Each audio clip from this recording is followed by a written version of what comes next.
ABS-CBN, bakit kinampihan ng netizens? Suporta sa Kapamilya Network, mas dumarami.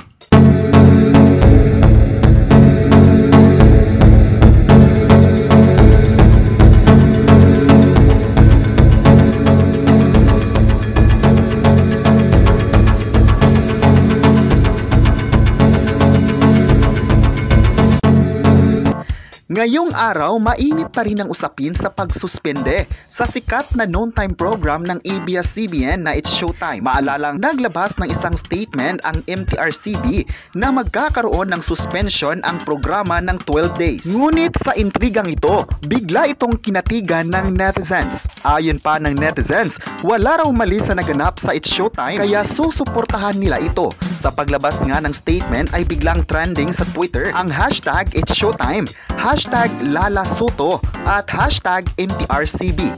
Ibig sabihin lang nito na bumaha ang reactions ng netizens at tila hindi sumang-ayon sa desisyon ng MTRCB. Marami din ang nagbigay ng komento sa MTRCB chairperson na si Lala Soto na ayon pa nila hindi patas ang basihan para suspendihin ito. Sana raw patas ang review at hindi dapat maging strict sa mga eksenang wala namang nakikitang mali. Ayon pa ng netizens, marami naman raw ngayon na may di ka nais-nais na contents ngunit bakit nakakalusot pa rin? Hindi din daw dapat ibaling na lang ang mata sa It's Showtime. Aapila ang ABS-CBN ng motion for reconsideration dahil naniniwala ang network na walang paglabag ang noontime program. Makikipag-ugnayan din sila sa MTRCB para sa mas magandang usapan. Naniniwala din ang mga kapamilya na hindi mawawala ang It's Showtime dahil nakikita nila ang kagandahan ng pagsiservisyo nito. Patuloy namang napapanood ang It's Showtime ngayong araw, September 7, 2023 sa Kapamilya Channels at sa GTV, ang subsidiary channel ng GMA7. Ang pagpapalabas pa rin ng It's Showtime ay di ibig sabihin na sumusuway sila sa desisyon ng MTRCB. Ngunit mag-aapila sila dahil hindi pa naman pinal ang inilabas na statement.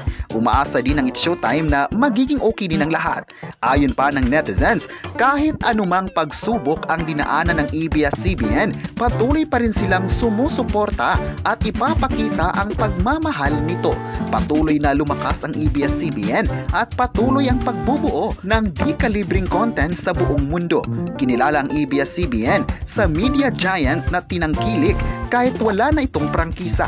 Thankful talaga ang ABS-CBN sa mga kapamilya. Gagawin ng ABS-CBN para maipagpapatuloy pa ang saya at papremyo para sa sambayanang Pilipino.